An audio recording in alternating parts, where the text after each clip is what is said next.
All right, folks, here we are. We are live and it is Wednesday. And for those of you who are discerning members who are watching this carefully, you will notice that I am using a different setup today. My name is in the corner and I have the powered by StreamYard. Oh, my goodness. That I'm using StreamYard today instead of my regular setup because I actually found somebody to come hang out with me as a guest. And not because we had anything in particular to talk about today, but I just felt like it was time to hang out with somebody in the stream. And this is somebody, and I'm going to ask everybody, and this person can hopefully hear me now, but that we are all kind to this person because it apparently is his very first live stream experience ever. And so I hope to harass him terribly. And in the end, like, hopefully he'll think that this was a good experience. So I'm going to hit the right button and then I'm going to add our friend Keith to the stream. How's it going, Keith? Can you hear and can you hear me? Yes, I can hear you. Can you hear me? I can. Well, first thing I want to do is thank you so very much for taking the time to come and hang out with us. I mean, it's not like you wouldn't be in the chat anyway. I mean, you would be here. True. It's just now you're actually like here. So welcome. And what I'll do to make this easier for you, in case you're super nervous, is give you a chance to introduce yourself, and then we'll go from there. All right, hit it. Okay. Hey, folks, I'm Keith, and I am a blogger / publisher. Never know what to call myself. And I have a few niche sites, and I also blog about my journey over on Minted Empire. And I have a new YouTube channel as well, which I do the same. That's it. You have a new YouTube channel, a new. So you have the channel. I know you have another one. No. Sorry, it's the one channel. I still count it as new. Maybe you have like 1,000 subscribers. Yes, which I'm delighted for. Yeah, it was a baptism of fire. Well, let's see. I think the reason I laugh, and I'm laughing not at you but at me, is because when you call it new, you feel like, oh, this was recent. Like in my first year of YouTubing, I accumulated all of 46 subscribers, right, in 12 months. So I feel like you already have like this aged, experienced channel. You must, if you already have 1,000. Well, to be fair, I have you to thank for that, and also Carl Broadband. Between the two of you, you were very generous and gave me lots of shout outs at the time, so that really helped. So thank you. Yeah, well, you're welcome. I feel like it's deserved. So you definitely have a YouTube channel that is focused on your niche websites. And I actually want to ask a little bit about how because I have a Notice.global case study going, and you have one going, and you got the original domain from Otis, and then it either didn't go anywhere or you fell off of it because of personal reasons, and then chose to do what with it? Please remind me. Yeah, a little bit of all of the above there. So last, I think it was July, Otis contacted me and asked me would I be interested in them sponsoring an age domain for me to do a case study. So I said yes, please, and I got the domain. I added maybe, I can't remember the exact number, maybe 30 to 40 articles on it, and then I had some health issues then, and it took my focus off the site. So essentially, it was pretty much I got that content published and let it sit for about 6 months or so, and then I revived the site in January. But the actual original content was published on their aged domain that they gave to me. So while all this was happening and it was aging, I was thinking, the site, it's very, very, their age is very, very specific. It's not really what I want to grow an authority or a niche site on. So I had decided when I was going to come back to it, I was going to try the 301 redirect strategy then to take a brand new fresh domain and power that with the Otis aged domain. So I suppose you could call it a new domain propped up by a 301 age domain. So that is where I'm at now. So the brand new domain that I hand registered it's in the same niche, but it's broader. So it's up at the top level, if that makes sense. So yeah, were you able to get any sort of sense from the original domain that you received from Otis as far as like the efficacy? Like what, the people claim, right? You get an age domain and everything should be like this. Like, were you able to glean any sort of sense that it was, I guess, working or like air quotes worthwhile? Like did you notice a difference though before you went through this redirect? Yes, with the caveat that I only had a very small number of posts on it. So it's not a very good measuring stick, I suppose. But for the content did rank faster, like than I might have say another 2 sites where I posted similar content or similar amount of posts and then left them, and they did not take off as well as the age domain. So it is kind of it's not exactly scientific, but my gut feeling is yes, the age domain did help, and certainly when I did the 301 redirect on to the brand new domain, that absolutely took off much faster compared to if that domain was entirely brand new and not propped up with a redirect. So yes, I can see the advantage, and I think ask me again in 2 or 3 months' time, and I hopefully will have very positive news on it as well. I've just added Ezoic to it now, and it's already at the couple of dollars stage, or a couple of dollars per day, which in previous experience would take a lot longer. So the early signs are there that it is going to be positive. So how many articles do you have on the site now? Over 200 now. I did go quite heavy at it in January and February, and I slowed down a bit there in March, mainly due to budgetary cutbacks. My finance manager said, your wife came in and went, no, stop. Yeah, so I was so between that and just having too many sites, I was overextending my budget, so I did have to calm down a bit. But there are people who say it's a good strategy to front load your site with lots of content, and I feel I'm there at the moment, so I'm not terribly worried about the reduced numbers there in content at the moment. I think in March, I think I might have posted maybe 25 to 30 articles, which is still very respectable. So I do hope to go back to it now later in this month. Where are we now? April. Yes. All right. Well, the next thing I want to do is go and say hi to the folks in the chat, because usually I start with saying hi to everybody, but instead it was more fun to say hi to Keith. So I will go to the chat and see our friend Game Guy and Rahul. What's going on? Thought he forgot today's live, but didn't. In fact, he's actually here today, which is awesome. And then I see D. What's going on? Wow, we haven't seen D in the chat in a while. Thanks for being here and also being a mod in the stream. And there is Sabina. What is going on? And Zach, always working really hard and getting here. Margaret is here. Welcome, my dear. It's good to see you there. And there's Chris. So we have somebody to blame if anything goes wrong today. Thank you, Chris, for being here. And Pete, what's going on? Coming in with some witticisms of his own, Joanne and Adrian. And there is our friend John. What's going on, guys? Sarah, I still owe you a chat because you bought Morton's course, I think, with my link, and we are overdue like 4 months. So don't forget to remind me, because I really do want to do that. Plus, I think it would just be fun to talk to you. So I'm excited about that. Sonia and Soren. And then there's our good friend Corn. We are counting down. It is 6 weeks to affiliate gathering. And because Carl is here and has announced that the lineup has changed, I can confirm that I will not be physically present in the UK for affiliate gathering, and I'm so sorry that will not happen.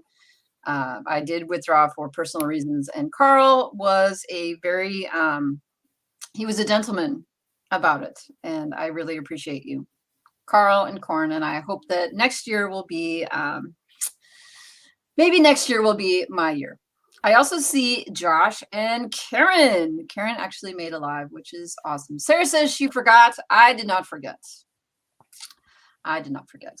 So the next thing I wanted to do is very extremely serious. I'm going to do it now, but I'm going to show off the newest addition to the onesie lineup. You guys ready for this? It is a donkey. And its ears kind of like, they have some like little like firm thing in it so they can go up, but it's pretty ridiculous.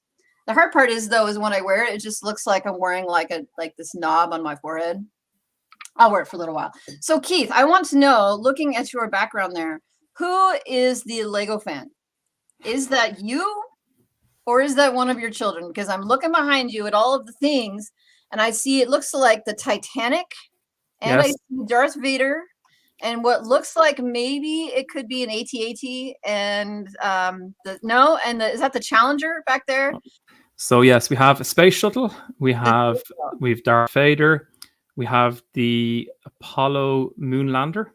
Is that what that is? It's so hard to tell. Yes, I know. Yeah, I'm afraid if I move it, I'll actually drop it because of my nerves. So don't ask me to move it. And above that, we have the Titanic. The Titanic is fake Lego. It's not real, genuine Lego. And we've the yellow submarine there, and the Beatles in front of that. Oh, is that what that is? Yeah. And then we've two other random kind of dune buggies there. So believe it or not, these are my son is big into Lego, and just sometimes I like to buy a set as well, and it's just something we do together as a fun project to build it. It seems like a really good excuse for somebody who's obsessed with Legos and be like, "It's my kid, I swear." But then I also see on your bookshelf back there is I see travel books.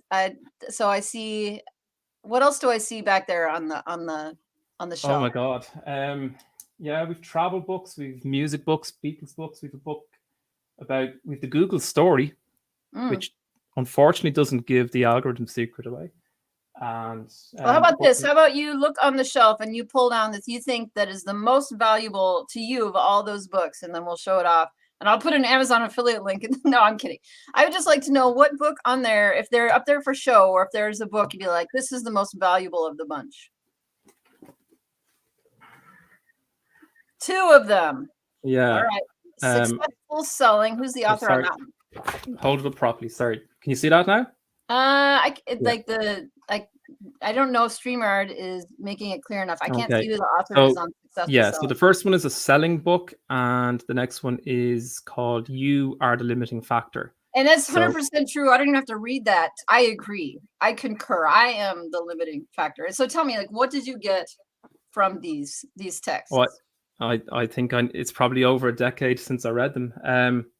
So the Successful one, I actually only kind of read half of it, I'll admit, but it's quite good. It's just the basics of selling, but as a site owner, a niche site owner, it's very good to understand the sales cycle, top of funnel, bottom of funnel, that kind of thing. This is more of a self-help book if you run a business. So it's written by an Irish guy, and if it's on Amazon, great. I don't think it is, but again, it's a long time since I've read it, but it's quite good. It's basically how to achieve your goals, but from a business perspective. So sounds like it might be time to like blow off the dust on them and re-crack. Absolutely. So, and you'll have to forgive me if I share something that maybe we've talked about like away from YouTube or in another group elsewhere, but recently I feel like maybe it was somebody else, but you were running an experiment with one of your Ezoic sites where you were actually removing ad units to see if it had an impact on the bottom line. And I wonder if you could talk a little bit about why it is that you started doing that and what your initial thoughts are as far as what you've done. Okay.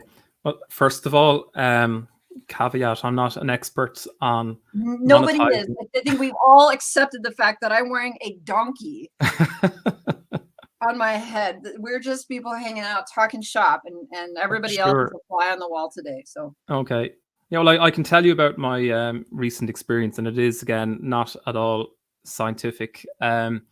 So when when people are told to set up their placeholders, usually they're told set up as many as possible. So I I took that quite literally, and I pretty much maxed out same, every single placeholder. Like, so same. I can't remember the exact number, like maybe 70, over 70 It placeholders. after So every single sentence, right? Like you stick one in there, every single place possible. all the way down, and they say as well, take the longest post on your site and use that use that one to add all the placeholders in. So I can't remember where I got the notion that I possibly had too many placeholders. I really can't remember, but I looked at Ezoic's big data analytics, and you can filter down by placeholder and see how much money is each placeholder making. So I did that, and this was like the classic 80-20 rule. Mm. Pretty much a very small number of my placeholders were making the bulk of the money. So I worked out, I think, that if I removed half of my placeholders, that in theory I would only lose maybe, I think, 3% of the income. So I said, okay, let's just try this and see what happens. And I think I waited 5 or 6 days before I looked at it after removing all of those placeholders, and the income went up slightly. Mm. Now, I don't know whether that's like we're just out of a quarter as well, so we're in the new quarter. So when did you Um, start this experiment? hmm? When did you start the experiment? So was it like fully in April, or was it part of March and then bridged into April? um, I think around the start of April, right? The Okay. first, I think, yeah. Did So you look at like like, the ad budgets resetting at least? So if you did part of the bridge at March to April yeah, versus like fully starting in April. All right. yeah, This is totally compelling. Like, tell me more. yeah. And I didn't think this through at all, and like there is no way really that you, without split testing traffic, there's no real way you can know for absolute certainty. There's just too many factors at play. Of course. Um, so it's very, very anecdotal, like, No, but I so love it, right? Like most of the time, people, when they want to make a change to their site, especially in the beginning, they feel like one, they need to get permission, right? Like, did somebody else do it and they told me to do it? And two, they are worried because they feel like they might be leaving something on the table, or sure. worried about breaking something. And starting to test for yourself, that is, I feel like, a big step in the process where you can start to feel like, yeah, I feel confident enough in this to try Hmm. things for myself so that I can know for myself versus accepting what just somebody else is like feeding to me. So, Yeah. So what I will do is I only did this for one site on Ezoic, and I have a few more. So if I repeat the process on the other sites mhm, and I see the same effect, well, then I can sort you of feel more maybe, confident about what you're thinking. yeah, and Mhm. I'll let people know, and I'll say, hey, look, if you've maxed out on placeholders, it might be worth considering reducing them down a bit. But you Mhm. still obviously still need a certain number for Ezoic's AI to actually work with. Yeah. So, do you So, have any thoughts as to why that might improve the EPMV or RPM? um, not really. If I was to guess, I would say, well, um, you know, no, I don't. No, I honestly, I'd be waffling and bullshitting if I was to throw a guess out. No, I don't. I don't really know, because I'll admit I don't fully understand their AI and how it Mhm. makes those decisions. And it's also different for every user, and every user's browsing behavior is Mhm. going to be different as well. So I just think there are way too many variables for me to kind of guess as to why. I mean, But I like, might I was actually sorry. My guess would be that the now, like in the chat, people can say what they think in the chat, but I think that if the software, the AI stuff is constantly testing, then will be continually testing some of those other ad units that you've put in, but they will not be valuable, right? So True. instead of, I don't want to say wasting a test on an ad unit that will be unvaluable, instead they will just continue to put that the ads into places where there's only so many options, and those options are already the proven ones. And so that that's my makes guess. sense. Yeah, definitely makes sense. And I So, suppose like the reason I was initially looking at it mainly was to try and improve the page speed, because I was like, well, if only half the placeholders are the code is loading in onto the page instead of the full 70 or whatever it was, then surely the page is going to load it a little bit faster. So yeah, could be anything. If anybody has any thoughts on it, I'd love to hear them in the comments. Yeah, no, I've been watching the comments, and I think most people either like meh about it or they have no idea either, and nobody's really thought about this. But I just thought it was really interesting when we had talked about it briefly offline, and I just wanted to throw that out there because I do know a lot of people in the chat are on Ezoic and also other ad networks, and some of the ad networks we don't have any real control over, I guess, the placement of the ad units, and some we do. So it's just something I wanted to throw out there as something for people to think about. So one of the things that has happened recently, and I don't know if it's because the Mega site is doing well. I think it's because the Mega site is doing well. I've started to get requests for like knowledge, right? Like, will you teach me? I'm like, I'm not much of a teacher. When people say I should have a course, I say, here's Morton's link. Go there. And then that is the information I would like you to have. But I did get a request recently to do more content about keyword research. And instead of doing like a teaching, I thought we would just talk through some of the common strategies for keyword research. And then if you utilize those, and I'll say how I use them, and then, you know, because I don't really feel like each strategy is anything that we all do 100% of, right? Like some people are saying like, oh, I use alphabet soup. And I'm like, I don't do just alphabet soup. I frequently use alphabet soup as like a part of my strategy, but it's not the only part, right? So people coming in saying, okay, just KGR, like KGR is not the end all, like there can be more to it. So, and for folks in the chat, if there are, it would also be cool to like crowdsource the common names of the strategies, because I just couldn't think, I started a list of them and then I was like, man, I don't know all the names of the strategies. So I'm going to call out to the chat, list your strategies. And the first keyword strategy I will ask if you utilize now, in the past, or as part of your current strategy is actually alphabet soup. So for those of you who don't know what alphabet soup is, it is opening up a Google search window and then typing your seed keyword, which could be fence, and then typing either the letter A after it, so fence space A, and watching what comes up. B, watching what comes up. C, watching what comes up. And I think the idea is that if it is in one of those keywords that Google auto suggests to you, that there is traffic to it. And so some people just do a pure alphabet soup strategy without doing additional research or use of keyword tools to assess competition or volume. So have you ever done or created content purely on the alphabet soup research without doing additional digging?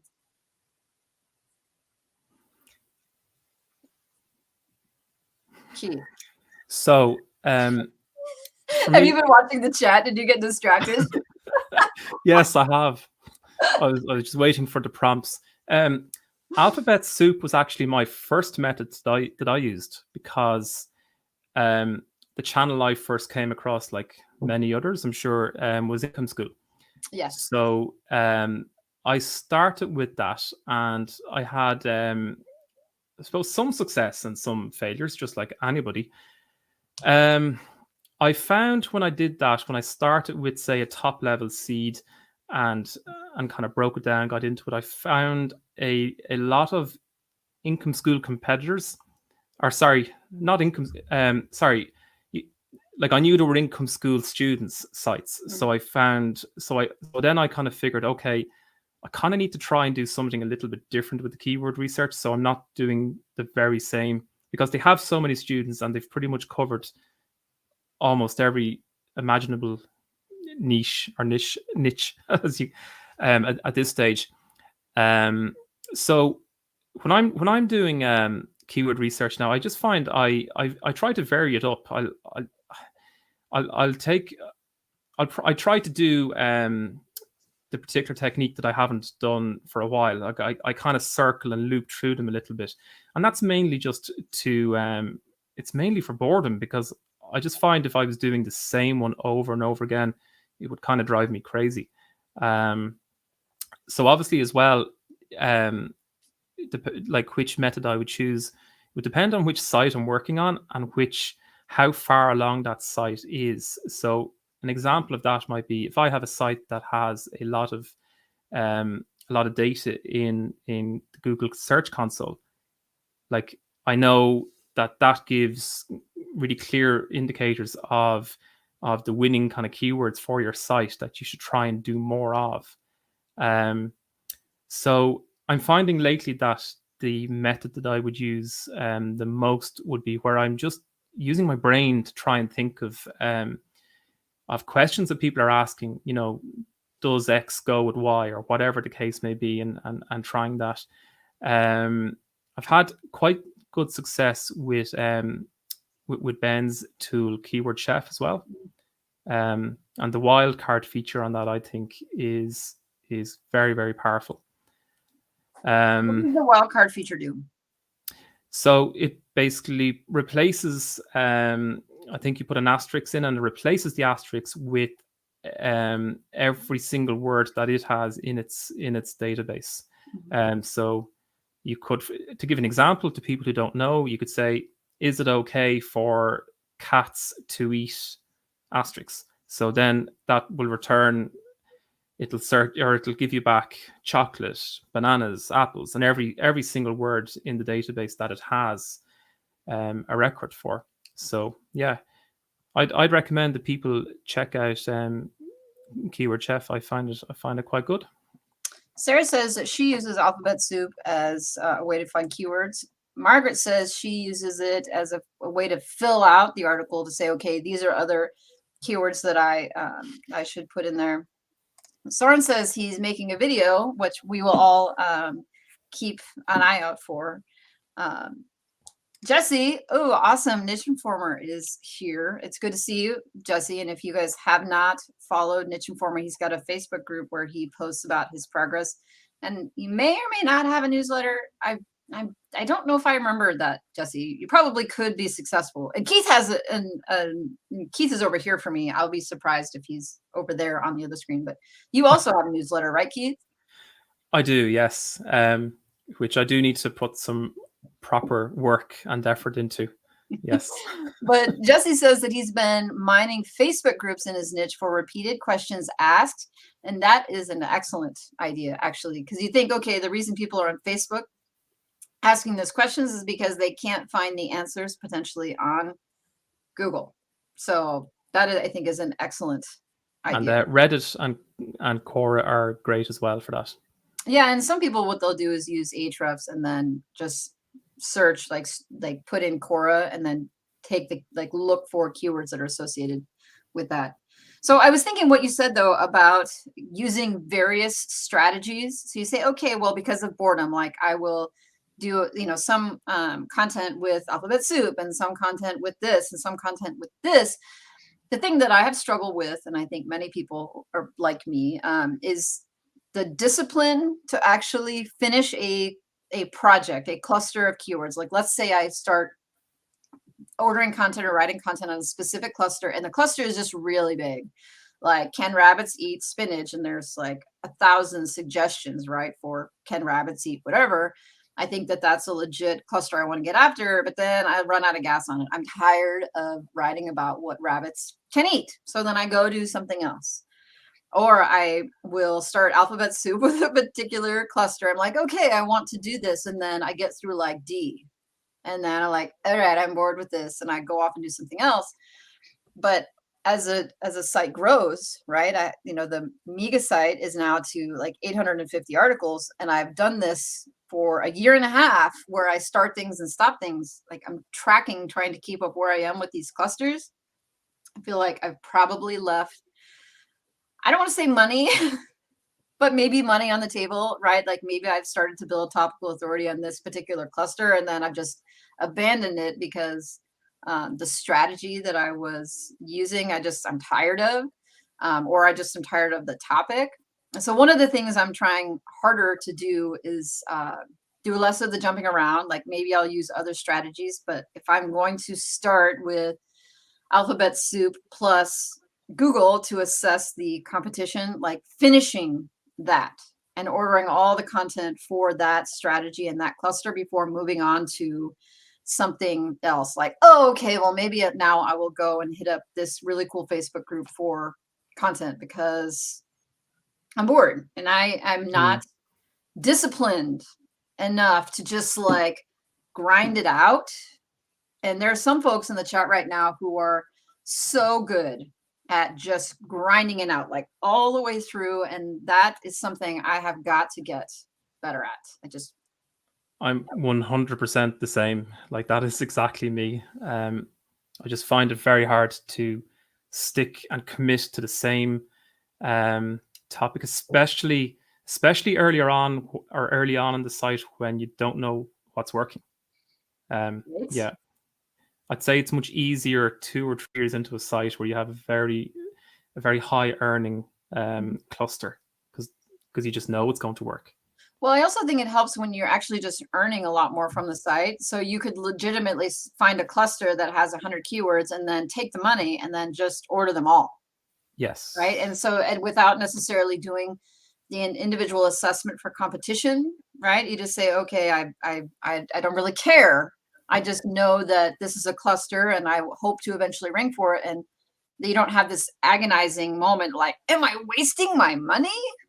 Which is what happens when your site is earning very little and you're taking money out of your pocket, maybe out of your kids' college funds, right? To invest in something that isn't working yet. You just have the faith.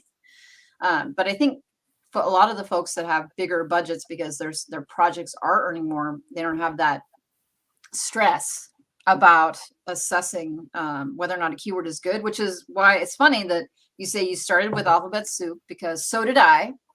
And then I got away from alphabet soup because it was clear that alphabet soup alone wasn't the key to success. But then what's funny about it is that I've circled around, right? So now with the Miga site is earning $3,000 a month, which is awesome. But I also feel less stress now. So I will go to alphabet soup and then just get all of them, regardless of whether or not it is, I think I can compete for it or whether or not it looks like there's any traffic to it, because I'm like, well, probably, at least a quarter of those will do something. And if not, I'm building topical authority and all of the other things, like maybe it will help something else rank, but I don't have that stress anymore. So like I've totally come full circle on it. It's interesting. Yeah. It's like there are so many ways to skin a cat. One thing that I've been doing, and I've been tracking it since the start on my content spreadsheet, where I have my keyword and the published URL and the date published to the word count. I also log the keyword method or the keyword research method that I used to find that particular keyword. So I think I think maybe towards as the site ages and ages, it'd be interesting to look back and see which method was the most successful. But again, it could also be completely random as well. Yeah, see, it's like we also get obsessed with the data and tracking. And so then you might feel like you're working. Oh, yeah. But really what you're doing is just form of procrastination, like flogging the dopamine like centers in your brain, trying to find some sort of confirmation that you are winning. At least that's me. I look at Google Analytics and I will shuffle through the last week, like what pages are getting, the top 100 for traffic. And I'm looking for the new content in there. It's like, did that get any traffic? Did that cluster get any traffic? Did that get any traffic? And I'm like, page 1, page 2, page 3, page 10, like something to tell me that I'm doing things right. And I just need that, like, sign. Just give me a sign. Yeah. Just like a sign. Yeah. This is all part. This is like, the roller coaster of emotions of blogging 101, isn't it? It really is. Right. Zach Like, says, any place where beginners in your niche hang out, you should be there. And I 100% concur with that. And it may not necessarily be a Facebook or Reddit or Quora. It could be elsewhere. It could be in person, right? Like you could say, okay, well, are there in-person events? And then listen for the questions that people are asking or the topics that they are actually talking about. I think that niche specific forums, so like if it was about backyard expertise, like going to specific forums that focus on that are popular. Another thing that Russell Brunson used to talk about as far as like getting in front of traffic was he would look for newsletters, like actual paper newsletters that were being mailed out like to the wrestling communities and like putting ads in those materials, but like really like niching, dialing down, like getting into like what is it specifically that your audience like, where do they like to get their information and news from? So it's not just the internet, it could be many places like that people really like to look at. Like the last place I worked at, there was a newsletter that came out in the mail, and it was for loggers, written by loggers, you know, for guys who cut trees and then, you know, haul them out. Like it was a really popular magazine newsletter thing for loggers. And so you could look at it and look in the topics that were in there. And there was nothing like that on the internet. I mean, that was 10 years ago. So I'm sure now it's everywhere. Jesse says, look for controversial questions. So the more people that get mad and argue about it, the better. I like that. And leave the comments open. Yeah. You should get a different handle, right? A username, and then log in and then just purposefully make comments responding to the people to inflame them. I'm sure it's been done. Oh, if only I had more time. Sarah says that she has about 5 clusters planned out and to jump around when I get bored while staying on track. So that's a good idea, right? It's the compromise.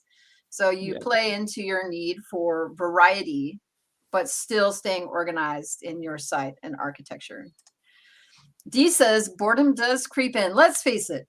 The best part of setting up a site, I feel like, is setting up the site, right? Like picking out the domain name, writing the first like 20 articles, and then all of your hopes and dreams are launched. And then the waiting starts. It's like the sexy part is over. The honeymoon is done. Now let's get into the grind of making the relationship work, and it's work. Sabina says, and I think this highlights one of the benefits of freelancing while you're learning to build your site is learning more about topic selection, because when you're freelancing, like on iWriter or Writer Access or for any of these companies, you don't get to choose the topics, but you get to see what these more experienced publishers, the titles of their articles, their SOPs, their specific topics within the niche, the way they set up their listicles. I think it's a great way to get experience and then bring that back home. Obviously, you wouldn't be taking their topics, but you could model like their headlines. Like when you don't know how to write a headline, a lot of times, like I do, I put the headline as the topic of the article so I can remember what keyword I picked and what I had intended to do, because I don't remember and I don't take good notes. Another vote for expos and gatherings, because you can get your own pictures, which is a good idea. Sarah says that she needs to look at magazines also. Next question, Keith. And I have not used KGR. It is snowing outside. Cool. I just looked outside and it is snowing, and it's April. Like April in Oregon is like a drunk person, like with a like a handle on the weather. Last week it was 89 degrees Fahrenheit. I have no idea what that is in Celsius, but it was 89 degrees last week, and it is now snowing a week later. If people say, "Go home, Oregon, you're drunk," that's when it snows. Do you kind of go, "Please stick, please stick"? You know, if it was before the kids had gone to school, the answer would be yes. But right now, because the kids are at school, no. Because it is like super dramatic trying to get all the kids home when the roads are a wreck. Question: have you used KGR, and if so, what do you think? And if not, why not? Short answer is no, and the reason is because I suppose I encountered the various videos about it first that were, let's just say, critiquing it, and that it was less than perfect. Yeah, there's some So folks in the chat who have made some of those videos. I believe so, Respectfully made these yes, videos. and that is how I actually first heard of a particular person in our chat did, who did a very respectful video, and when Chris. when Mr. KGR had him on his channel, that's how I first heard of that particular person. Yes. So yeah, I did watch a few of those critique videos, and I kind of I just said, you know what, it's probably not for me. I'll go with the other keyword research methods that don't have the same level of public critique. So yeah, that's the short and the long answer to that. You know what's funny about it for me is that when I got started, people were talking about KGR, and I followed Doug Cunningham's channel. I still do. I don't want to say like Doug. Doug and I aren't friends because apparently I called him out for not being smarter than me, but I consider him a colleague. And I actually haven't had Doug on the channel for a while. I should text him and ask him to come back. Bring him back. Yeah. We'll see if he will. He will. A lot of people were talking about KGR at the time, and I actually felt overwhelmed by the math, right? Like I didn't necessarily have some of the skills to go gather the information, and I felt if I would have sat down to do it, I might have figured it out or adopted it, but I was so intimidated by so many of the moving parts that I needed to focus on something that was had less, just needed to do less. And yeah. I kind of regret now not having gone down that rabbit hole just to have that experience. And for the sake, no, go ahead. Sorry, go ahead. Oh, no. Yeah. For the sake of balance, if I wasn't aware of all the critiques about it, I probably would have tried it because I'm quite a methodical person, and I like having a kind of a scientific basis behind something. So I probably would have gone, oh, let's try this. And I have a feeling it would have worked for certain keywords, but it could be niche specific, and yeah, who knows? But I think I would have tried it if I hadn't have encountered the critique videos. So I feel like I saw not that long ago that one of your videos was sponsored by AHREFS. Did that happen? So are you currently using AHREFS? I am. Okay. So let me tell you about my AHREFS experience. Sure. I got AHREFS 2 years ago, right around the time that it was, 3 years ago. So I bought John Dykstra's course. I got AHREFS, and then I just went and looked for articles that had a keyword difficulty, or keywords that had a keyword difficulty of 0 or 1, and as low competition as possible. And then I ordered content, I wrote content, and struggled. So is AHREFS the end all, or is there more? And if you are using AHREFS, what are you doing to make sure that you're going after the right keywords? Okay.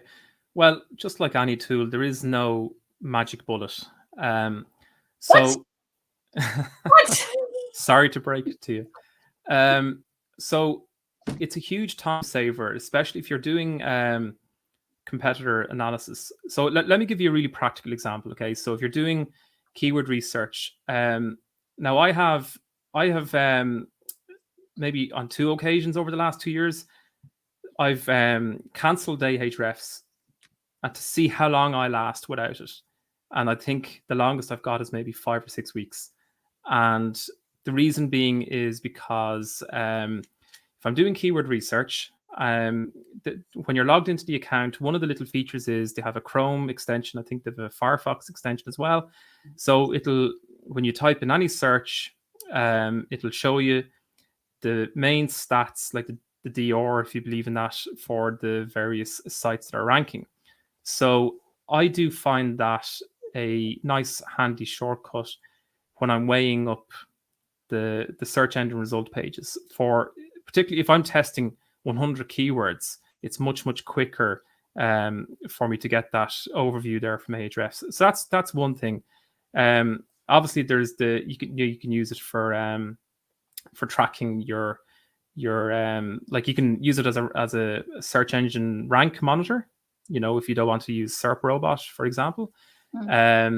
There's one feature in it that I keep hearing people talking about that I don't use it for yet, and I do plan to. That's the content gap analysis. So it's supposed to be very useful for finding really good opportunities for content. So I do want to go back and explore that. It's a very handy tool for assessing the competition as well, especially if you're in a competitive niche. So I happen to be in, like, I think maybe half of my sites are in very competitive niches, so I do find it useful for that. Well, I will say for me, I used to use AHREFS a ton in the beginning, and I found that it was a time suck because I would search for keywords and create spreadsheets. And then instead of creating the content on those, I would just keep looking for keywords because that part was fun and actually getting the content was done. So I have occasionally hopped on an account and gotten like some work to do, but then I just can't have an account of my own because I will just like not be able to stop myself.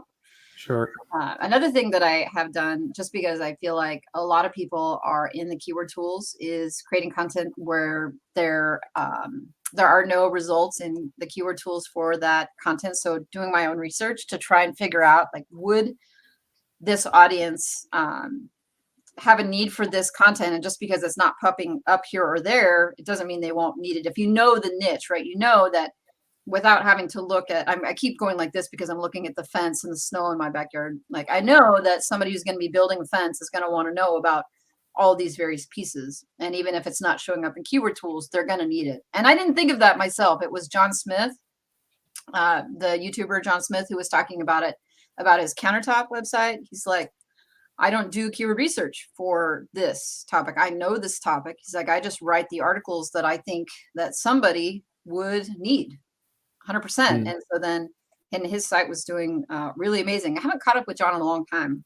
From his Facebook, it looks like he's doing countertops actually, again, a little more, which would be great for his business because you have all this recent experience where you can, especially if you're going to be doing like trying to get leads to forward them to countertop contractors and stuff. But that's one thing I feel like has happened to me in year 3 and year 4 is having the confidence to write content on keywords that aren't validated either in a keyword tool or in a Chrome extension. And it was really hard for me in year 1 and year 2 to do that. Like, I needed the crutch of somebody to pat me on the back and be like, go ahead, it'll be fine. And I'm more confident now that it will be fine without that. I mean, pats on the back were nice.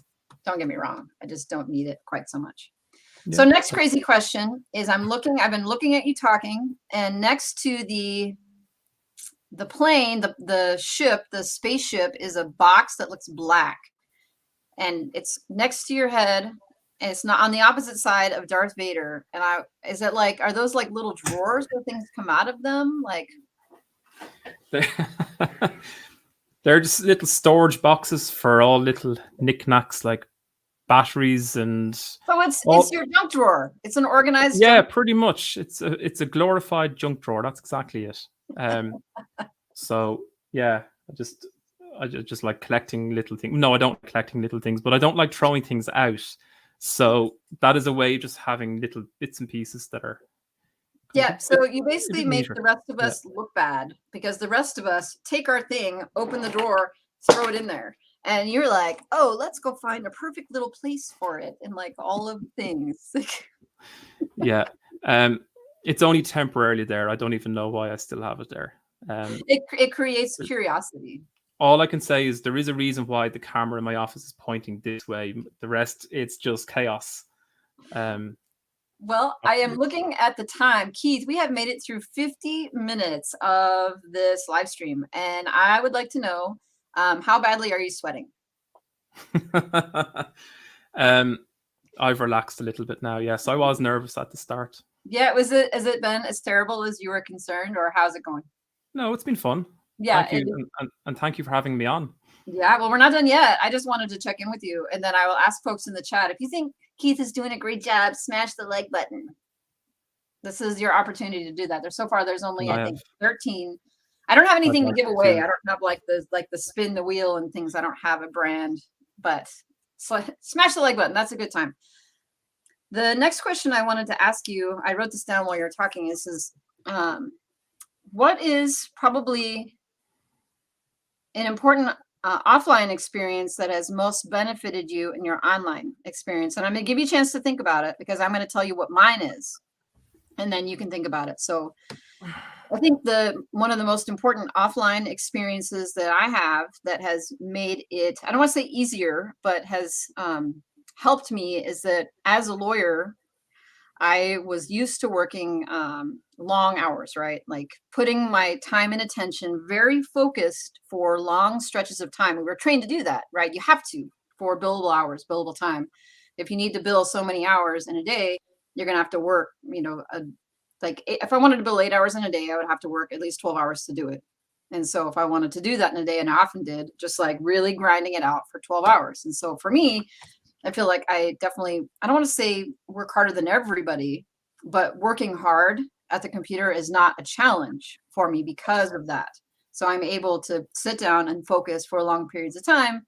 And I know that that can be a challenge for a lot of folks, especially when they have families around them, or have other jobs, or just aren't used to necessarily grinding it out for long periods of time without interruption. Like I can literally sit down at the computer and work from 8 until 8. Go to the bathroom, get some food, whatever. But I can do that, and not everybody can do that. So now that I've waffled on, can you share your offline experience that you think has contributed to your... Mine is actually similar, because my background is that I'm an accountant from a former life, and in that role, again, like similar to a lawyer, especially when you're training as an accountant, the hours are super long as well. So I can definitely identify with that. But also just, the role of an accountant, you have to be quite methodical and follow procedures, and it's very, very regimented, and you have to be organized and have the structure. And also spreadsheets to go hand in hand with being an accountant. So I just found that aspect of, obviously it pays to have a Google sheet for your particular site as well, and have a structure. So I think I think that's been the most influential thing from the offline world. Yeah. I was also thinking while you were talking about how frequent I was presented with topics that were that I didn't know very much about, right? Like I would get handed a project or a topic or a case file and be like, write a memo about this. I'm like, I don't know anything about this. Not only that, I don't understand it. It feels like it is above my ability to comprehend. Like we did a lot of accident cases, and there was a lot of physics. Like I would get the report from the accident reconstructionist, it has the math, and you're like, crap, right? Or you are given like the job of chasing the money from somewhere to somewhere else, and you're like, I don't know how to do this. But there wasn't an option, right? To be like, I don't know how to do this. I'm going to give this back to you. Like you're not in charge. So confronting not only your insecurities about not knowing things, but then learning enough about it to, I don't want to say be an expert, but to be able to at least review the reports of experts and have a discussion with them. That wasn't something I was always good at in the beginning. And I had a lot of anxiety about it. Like I would want to put things off. Like I would get that project and would always go to the bottom of the list. Like I'll do it after this other thing. But over time, it became something I became better at it. And so now, like it happens frequently where the website will do something, or I'll need to do something that I don't know how to do, and it causes that anxiety, right? Where you're like, I don't know how to do this. And like knowing that if I just confront it, I can actually figure it out. Yeah. I suppose I've always had an interest as well in websites, and I've 20 years experience building websites, but only maybe a year and a half, 2 years of this particular game of monetizing them. So I have found that experience was okay. It's technically online, but like it's pre this world, if you know what I mean. So I found like when it came to technical aspects of creating the niche sites, that did come a little bit easier to me. And while I'm no expert, I just didn't find it as daunting if I had to kind of go in and edit DNS records or anything like that. Not that we have to do that all too often, thankfully. Yeah, well, every time I start a new site, it feels like I've started over and forgotten everything. And then I have that moment where I want to throw a computer monitor through my window because yeah, it's like, was it that hard last time? I don't remember. I still have those moments still. Yeah, absolutely. it's part of the fun, isn't it? That's fun. Oh, Keith, well, we're headed to the top of the hour. I just really wanted to thank you for being here. And I have been less interactive, engaged with the chat today, but for folks who are in the chat who have been lurking and working or who have been talking with each other, I wanted to thank you for being here. And I don't want to say putting up with us, but just being here with us while we had a chat and just tried something a little different because it's fun to change things up. Keith, before we go, if people are interested in learning about you or following you, where is the best place for them to go? In the description of this video, I did link your YouTube channel, The Minted Empire. Thank you. Yeah, so my YouTube channel, and I have a website as well, which is mintedempire.com. And I'm also reasonably active on Twitter. And oh, really? I did not know that. Yeah. So follow me there, Amelia. I know. I was going to say, like, could you like outdo Luke Jordan on Twitter, because his Twitter game is pretty decent.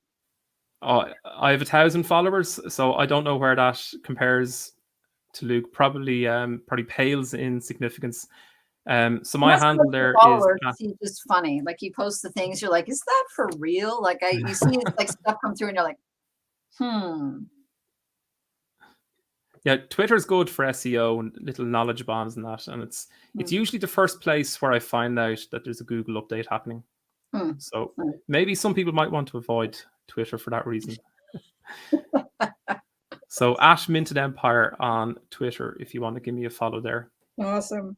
All right. Well, Keith and I and this ridiculous donkey, thank you all for being here, and we look forward to seeing you, talking with you next week. And you just never know when there's going to be a guest. I anticipate that there will be more guests coming, and not the guests that you would expect. So be prepared to see some new faces. And thank you for having me on the show, Amelia. Thank you. Yeah, hopefully you will come back. It'll be fun to come and just talk shop and then hang out. It's fun. Sounds good. All right. Take care, everybody. Bye.